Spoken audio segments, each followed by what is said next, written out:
From his university days, he lived and breathed revolution.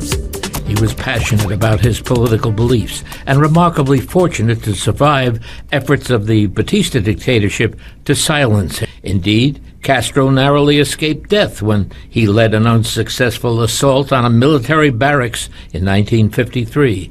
With great courage, he told the court that tried him, "Condemn me. It does not matter. History will absolve me." He was sentenced to 15 years in prison. The words he spoke at his trial characterized his life. Fidel Castro had a vision. He pursued it fervently with an almost mystical faith that he and the revolution he began would succeed. Yet after a brief visit to New York in 1959, when I interviewed him on a train bound for Boston, he expressed optimism about the future relationship between the United States and Cuba. Born on a plantation 80 years ago, he was the son of a Spanish immigrant who became prosperous in the sugar industry. He was attracted to politics as a law student at the University of Havana. Later, he was caught up in violence when student unrest erupted at a meeting in Bogota, Colombia. After his return to Cuba, Castro organized a small underground army called the 26th of July Movement, named for the date of his first failed attempt to overthrow the Batista regime. After being released from prison, he continued his revolutionary actions. With a small band of followers, he fled to the mountains and finally, in what was considered classic guerrilla warfare, overthrew the Batista dictatorship.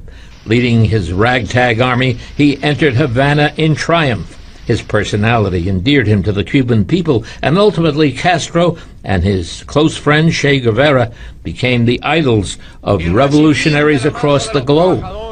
When anti-Castro Cuban exiles, backed by the United States, landed at the Bay of Pigs, Castro defeated them.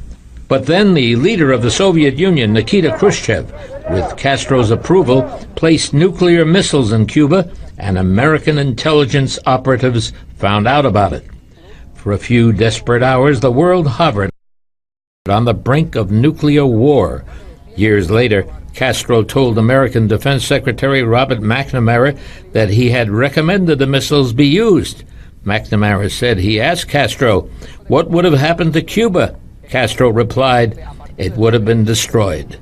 But thanks to the diplomatic skills of the new American president, Jack Kennedy, and his brother Robert, war was averted after Khrushchev agreed to remove the 162 missiles he had stationed in Cuba if America promised not to invade. The deal was made, and it's held for nearly 5 decades. In the years since he took power, Castro has suppressed opponents ruthlessly, but he's worked hard to improve nutrition, health care, and education for his people.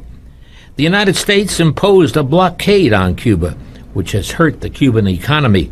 Castro has been a symbol of revolution, remaining a communist even after the fall of communism. He has become the champion for the poor of Latin America, rallying Latin America to oppose so-called Yankee imperialism.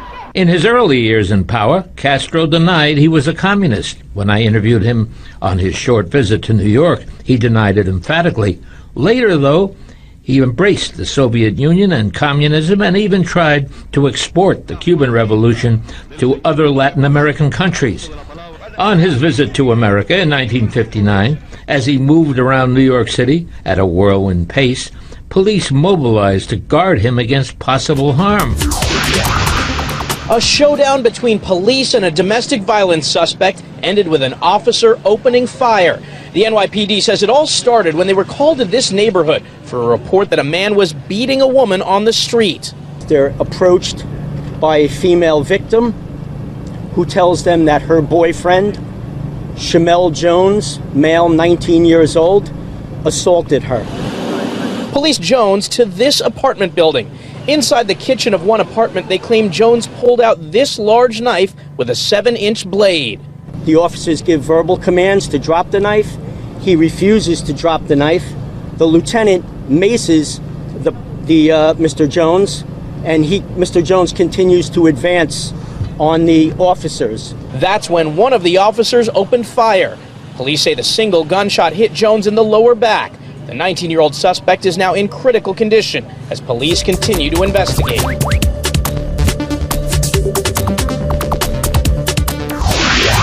It's been beautiful to be able to come and see the fall colors and get to enjoy the great weather that we've had. The peaceful serenity of Central Park shattered by a robbery, a short walk from the start of the Macy's Thanksgiving parade. It's concerning, obviously. The attack happening around 8:30 Tuesday night. Oh my God, that's horrible. Police say a 43-year-old man was walking through the park when another man grabbed him from behind, put him in a chokehold, and threatened him with a knife. Anytime that you're in an area that you feel like is a safe space and it no longer is a safe space is problematic. The victim went home with minor cuts to his neck and $30 missing from his wallet. You would think that in this tourist area, something like that would not happen. But people just have to look out and be careful. Foreign Investigates checked, robberies in Central Park are down this year. It's safe to go to the Central Park. Thousands of people go, or millions every year, go to the Central Park without any incident. Incidents happen, but they're going to be extremely rare. And these guys say although this incident makes them wary coming at night, they'll still visit Central Park.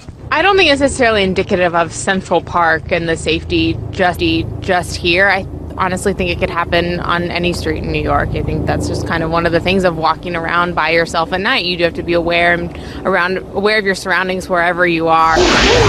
Crowded escalators, bulging shopping bags, and huge markdowns. Signs the holiday shopping season is officially here. I've been here since, what time is it? I don't even know. I didn't even check my watch. It's easy to lose track in the dizzying crowds and glaring lights of Black Friday, but shoppers only wish they could forget how much time they spent in long lines. The line was too long, so I told her, let's go eat, we'll come back. We came back and the line was still too long. What do you think about the line? Oh no. Too much. The day proving too much for some around the country. Shoppers in this Georgia Walmart frantically snatched up towels. One woman even fell into a box. Chairs went flying in this out-of-control scene inside an Indiana mall food court. But in some cases, Black Friday was dangerous and deadly. 2 people were shot after an argument inside a Chattanooga Sears spilled outside. In southern New Jersey, a shopping bag marked the spot where a 21-year-old man was shot and killed outside a Mays Landing mall. His not the only death since the start of Black Friday deals. On Thanksgiving night, a 33-year-old man also shot to death in a road rage incident over a parking spot at a Walmart in Reno. Right now, it's not clear if both parties in that case were shoppers. Hollywood is mourning the loss of a legend and remembering her incredible talent. Here's the story of a lovely lady. That lovely lady is Florence Henderson, who played America's favorite mom, Carol Brady, on the 1970s hit TV sitcom The Brady Bunch. But her real story wasn't so ideal. Born in 1934 in Indiana, Henderson grew up poor with an alcoholic father and a mother who left when she was just 12 years old. Henderson used her singing talent to entertain the family and help make ends meet. I don't ever remember not singing. And I would sing and pass the hat, and I'd sing for groceries. The singer-turned-actress then took her talents to TV. In 1959, she was NBC's Today Girl, and she became the first woman to co-host The Tonight Show in 1962. Then in 1969, Henderson became Carol Brady. I created the kind of mother that I wished I'd had, and I think that everyone longs for. Henderson continued to act and sing on TV for decades after the Brady Bunch. She even cha-cha-cha'd her way into our living rooms in 2010 on Dancing with the Stars. Henderson had 4 children with her first husband, Ira Bernstein. She met her second husband, hypnotherapist John Kappas, while undergoing treatment for stage fright and fear of flying. People used to kid John and say, you hypnotized her. Her TV daughter, Maureen McCormick, who played Marcia Brady, posted this message on Twitter. Florence Henderson was a dear friend for so very many years and in my heart forever. Love and hugs to her family. I'll miss you dearly. You are in my heart forever, Florence. I can't believe this is going on. Wendy Poole and others here along Moriches Bay burst into tears and vented their anger. We were able to save that whale. As word spread that federal officials had euthanized a stranded humpback whale. It was too distressed to be able to get it rescued. Vets from the National Oceanic and Atmospheric Administration began assessing the whale's condition early Wednesday. That team's arrival came nearly 3 days after the whale had first become stuck on a sandbar.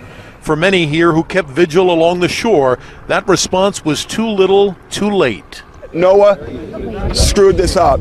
We were able to save that whale and put it back in the ocean, and they said no. Lenny Kalmar was part of a group of local fishermen and residents who mobilized boats, even a barge, to attempt a rescue. But federal officials blocked that, saying moving a sick whale could do more harm than good. These things take time, and unfortunately, time was not on the side of the whale. In a statement, NOAA added its vets found the whale thin, weak, and minimally responsive. The most humane option, NOAA says, was to euthanize. But many here believe the whale's condition may have deteriorated only because it was left on that sandbar for too long. Give it a chance. It's a living thing. Officials from NOAA are defending their actions throughout this tragedy, saying their team has been assessing the whale's condition and looking at possible rescue options from the moment the animal became stranded here. In East Moriches, Greg Sergel, News 4 New York.